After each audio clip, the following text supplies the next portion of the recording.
स्वागत है आप सबका एक बार फिर से हमारे चैनल पर रिजुविनेटिंग यूथ पर। और आज हम बात करने जा रहे हैं मेट्रोलॉजी पर। बहुत इंपॉर्टेंट यूनिट है ये।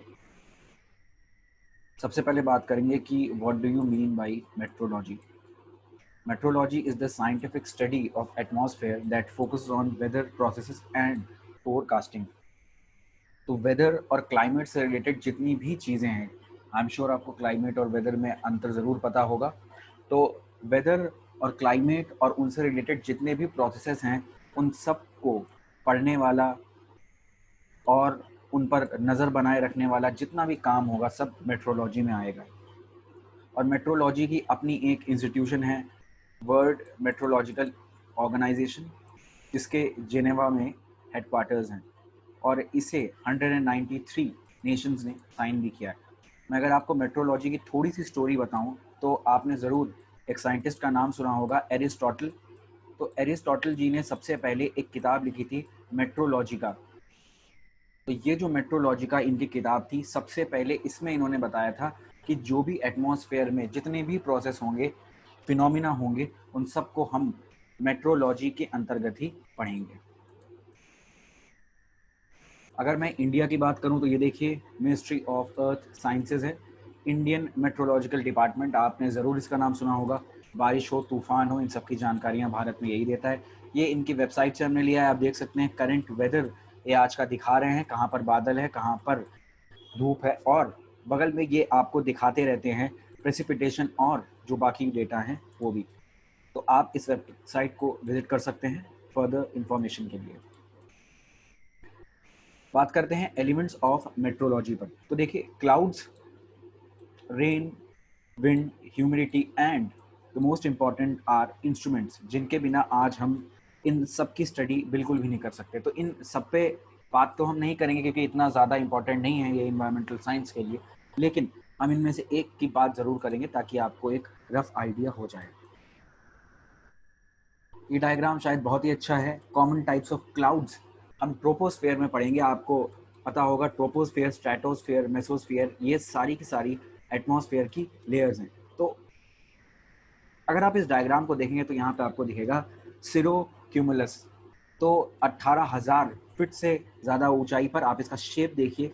इसका शेप आपने शायद ऐसे शेप के क्लाउड्स देखे हों, ऐसे तो बिल्कुल देखे होंगे, ऐसे भी देखे होंगे, ऐसे भी। तो आप देख सकते हैं शेप और हाइट के बेसिस पर इनको नाम दिया जाता है और ये क्लाउड्स के अलग अलग नाम हैं। अगर आपको अंदाज़ा लेना है तो मैं आपको सिर्फ इतना बता सकता हूँ कि लगभग लगभग 30,000 फीट की ऊंचाई है हमारे सबसे बड़े माउंटेन, हाईएस्ट माउंटेन पीक, जिसका नाम है माउंट एवरेस्ट। तो आप अंदाज़ा लगा सकते हैं कि ये क्लाउड कितनी ऊंचाई पर हैं। और कुछ जैसे ये हो गया स्ट्रेटस, ये बहुत ही ज़्यादा नीचे हमें ग्राउंड के पास ही मिल जाता है। तो ऐसे अलग अलग फैक्टर्स हैं, हम इन पर बात नहीं कर रहे हैं। हम आ जाएंगे अब इंस्ट्रूमेंट्स पे, जो ज़्यादा इंपॉर्टेंट है और जो पेपर में सवाल भी बनता है। तो हम बात करेंगे एनेमोमीटर की। एनेमोमीटर एक डिवाइस है जो विंड की स्पीड तो बताएगा ही, साथ में आपको डायरेक्शन भी बताएगा। इसका एक दूसरा नाम है वेदर स्टेशन इंस्ट्रूमेंट। तो जो छोटे छोटे वेदर स्टेशन होते हैं वहाँ पर ये आपको ज़रूर मिलेगा। और एनेमोमीटर की अगर बात करूँ मैं, तो एनेमो जो है उसे ग्रीक वर्ड में विंड कहते हैं। ग्रीक पुराना लैटिन नाम है। आज इस देश को हम ग्रीस के नाम से जानते हैं, ये यूरोप में है। एक बहुत बड़ा कंफ्यूजन है कि एनेमोमीटर और विंड वेन को लोग एक ही समझ लेते हैं। तो ध्यान से देखिए, ये जो नॉर्मल आपको वर्टिकल शैफ्ट्स दिखते हैं या डंडियाँ दिखती हैं, वो होती है विंड वेन। ये कुछ नहीं करती है। आप देख रहे हैं मुर्गा लगा हुआ है, तो ये यहाँ पे पीक है, तो जिस तरफ ये होगा उस तरफ विंड चल रही है। ये अभी ईस्ट में है तो विंड शायद ईस्ट में ही बह रही है। विंड वेन सिर्फ और सिर्फ आपको डायरेक्शन बताता है, जबकि एनेमोमीटर विंड स्पीड और डायरेक्शन दोनों बताता है। वो एक इंस्ट्रूमेंट है, एक लॉजिकल इंस्ट्रूमेंट है, जबकि ये एक नॉर्मल इंस्ट्रूमेंट है। तो इसके बीच में अंतर आपको ज़रूर पता होना चाहिए। अगली बात करते हैं बैरोमीटर की। तो बैरोमीटर हमारा एयर प्रेशर जो भी है उस समय एटमॉस्फेयर में, उसे मेजर करता है। कई बार मैच द कॉलम में ये आते हैं डिवाइसेस, लेफ्ट में इनके काम होते हैं राइट में। तो हमें सिर्फ उतना ही जानना है जितना हमें पेपर क्लियर करने के लिए ज़रूरी है। हाइग्रोमीटर की बात करें तो हाइग्रो का मतलब ही वाटर वेपर्स से संबंधित शब्द है। और वाटर वेपर को एयर में, सॉइल में, इवन कन्फाइंड स्पेसेस, यानी कि अगर आप कह सकते हैं किसी सॉलिड के बीच में जो दरारें होती हैं वहाँ पर भी अगर आपको वाटर वेपर्स हैं तो अगर आपको नापना होगा तो आप इस्तेमाल करेंगे हाइग्रोमीटर का। तो हाइग्रोमीटर आप ऑनलाइन भी मंगा सकते हैं, जैसे देखिए हमने ये फ्लिपकार्ट से लिया, ये 499 का है। शकुंतला साइक्रोमीटर, ये वेट हाइग्रोमीटर है, ठीक है। वेट और ड्राई दो तरह के होते हैं। रेन गॉज भी काफ़ी फेमस है, आई एम श्योर आपने इसका नाम सुना होगा। तो रेन गॉज के कई सारे नाम हैं, हम इनको देख लेते हैं। उडोमीटर, प्लूवियोमीटर, ओम्ब्रोमीटर एंड हाइटोमीटर। ये नाम ज़रूर देख लीजिए क्योंकि कई बार बदल बदल के नाम पूछते हैं और हमें कन्फ्यूज़न हो जाता है। ये जो इंस्ट्रूमेंट है ये एक कितने समय के लिए आपने इस्तेमाल किया है और कितनी लिक्विड प्रेसिपिटेशन है उस पूरे एरिया में, लिक्विड के जितने भी वहाँ पर फॉर्म्स हैं, यानी प्रेसिपिटेशन हो, वाटर वेपर्स हो, उन पर भी रेन गॉज डिपेंड करता है। हम कभी एक्सटेंसिवली बात करेंगे कि कैसे ये इंस्ट्रूमेंट काम करता है और कैसे इससे वैल्यूज़ को निकाला जाता है।